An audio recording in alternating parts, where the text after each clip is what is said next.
Hi. Hello, 7th grade. I'm doing this video to go over some grammar with you. We are going to go over simple verb tenses on page 199 and 200. That is the last lesson you did for me. I'm going to go over the answers. I want you to check over your answers. And if you missed a bunch, then you're going to need to go back and watch the video again and rework the worksheet to make sure that you get this before you move on to today's lesson. Okay? So we have simple verb tenses on page 199 and 198. No, 199 and 200. All right. Anyways, yeah, that's it.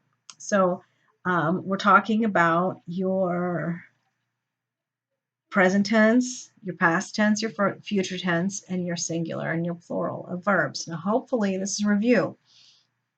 You should talk about this also in Spanish some, especially the singular and plural, that they change the endings of the verbs just to indicate the subject. So, present tense happens now.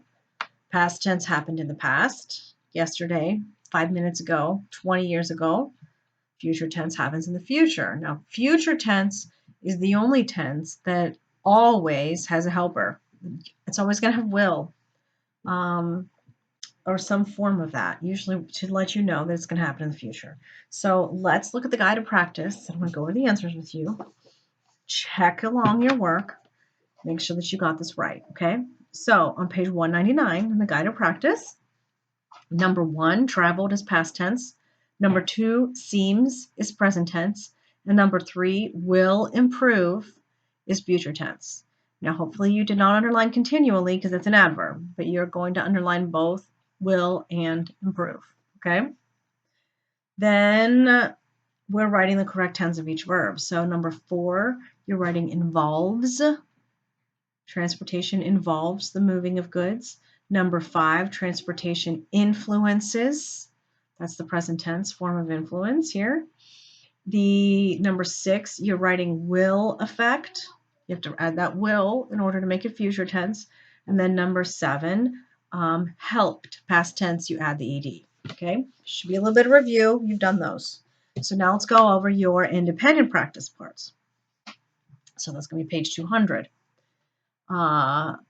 Present tense.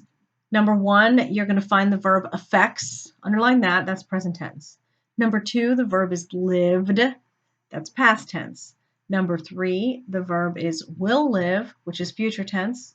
Number 4, the verb is were, which is past tense. Number 5, the verb is hinders, which is present tense. Number 6, the verb is are, which is present tense. Then number 7, it's going to be needs. Number 8 is going to be used. Number 9 should be designed. Number 10 is move. 11, you're picking the first one. The girls play well together. Number 12, you're picking the last one. Last week, something funny happened at the movie last night. Then you're writing 3 sentences about something you like to do using present tense, past tense, and future tense. And that's one of the important things to apply and write. They are important because they will help you to they help you to practice. Now, I actually, since we're going to look at the page 201, the perfect tenses for a minute, because I just want to kind of talk to you about it. I'm going to give you some videos. Perfect tenses are harder, and they might be something that you haven't had much experience with in the past. So we're going to talk about it a little bit. A perfect tense verb uses a form of a helping verb, have or has. Perfect tenses talk about something that didn't happen at a specific point in time, but that happened over a course of a period of time. So there's a time span. I don't know why they call them perfect. They're not perfect. They're pain. But they called them perfect. I didn't invent that. Nobody asked me what we should call them. So we call them perfect tenses. But what you need to remember, it's like a time frame. So, like something that's present tense is happening right this very moment. Something in past tense happened at a specific moment in time in the past. Something that's future tense happened at a specific time in the future. But perfect tenses are different. If something is past perfect, that means that it started in the past, went on for a little while, and then ended in the past. Okay, so there was a period of time that it happened. If something is present perfect, that means that it started in the past, but it's ending now at some point in the present. Okay, so it started happening in the past, it's ending in the present. Okay, and then future perfect is something that started either in the past or in the present, and then is going to end in the future, like this video. You know, I am going to finish recording this video when we're finished going over perfect tenses.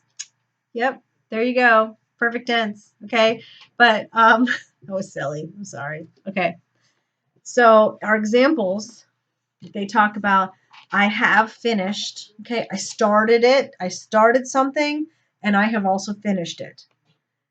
You have I had finished. That's past perfect. Means that I started in the past, I finished in the past. The present perfect, I have finished, I just now have finished it. So I started in the past, it's now ending. Had finished, I had finished, means I started it in the past and it also ended in the past. So I had finished a different video about 5 minutes ago. Okay, it started in the past, it ended in the past. I will have finished means it hasn't happened yet, but it's going to. I will have finished this video in probably like 3 minutes or so. Okay, that is something that started in the past or is starting now and is going to finish in the future. So perfect tenses have to do with when things start and when they end, and there's always a period of time between them. So I want you to remember that when you're doing these, and I'll give you some other videos to watch to try to explain it because this is a hard one, I know, for some people. So you're looking at that it always has a helper. So present perfect is always going to have a have or a has, and then your present participle of the verb, past participle of the verb.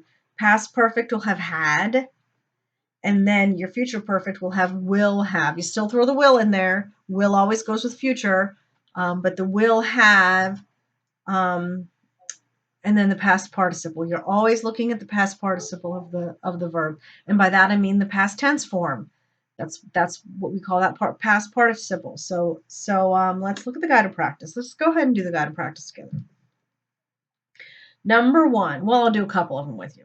Number one, people have traveled by wagon or on horseback for centuries. The verb in this case is have traveled. So in this case, you're looking for more than one word. There's going to be a helper and there's going to be the verb. So have traveled is something that started in the past, but it's still continuing. People still travel by wagon and horseback. Not as often, but they still do, especially in other countries where they don't have cars. So this is perfect. Okay. What are we saying? We're writing perfect if it is in perfect tense form. No, if it isn't. So number two, there were main modes. These were main modes of travel in colonial America. Your verb is were. It's just were. That's it. It's not perfect. You can put no in the blank. Not perfect. Number three, settlers had widened animal trails and footpaths for roads. Our verb is had widened. Did this widening take time? It did. Is there helping part of the verb? There is. So they started widening and they finished widening, all in the past. This is a past perfect verb. Okay, so go ahead and try. Let's see. No, you know what? I'm going to go ahead and do this number four with you. Badly maintained roads had hindered travel. So our verb here is had hindered. Did this happen over a period of time? Absolutely. Is there a helping verb along with the verb had? Yes, it has a helper. So here we have a perfect past perfect tense. Roads sometimes deteriorated from lack of care. The verb here is deteriorated. This doesn't have a helper. It's kind of a solid past tense event, not perfect. The travelers will have arrived by tomorrow morning. The verb is will have arrived. So will makes it future. Will arrive to be future tense, but we throw that have in there. That makes it perfect. So they're traveling now. They're going to arrive in the future. Okay? So in the next section, I think you can do this one. I want you to try this one, and then we're going to go over it because then there's more of it on the other side. Well, I'll give you two. I'll give you the first two, okay? Number 7, he has arrived at our house. The verb phrase is has arrived, and that is present. Number 8, he had arrived in our house. Had arrived is the verb, and that's past. All right, so you're looking for a verb phrase because they're all perfect in that section. And then you're going to go around and you're going to do the practices on the other side. And then next thing we do have grammar, I will do another video for you checking those. Now, if you didn't get the simple tenses, it's going to be really hard for you to get the perfect tenses. So if you missed a lot on the simple tenses, then I want you to go back and look at that first before you move on to the perfect tenses, okay? I guess that's it. That's all I got for you today. So please like this video for me, and I will see you again soon. Bye.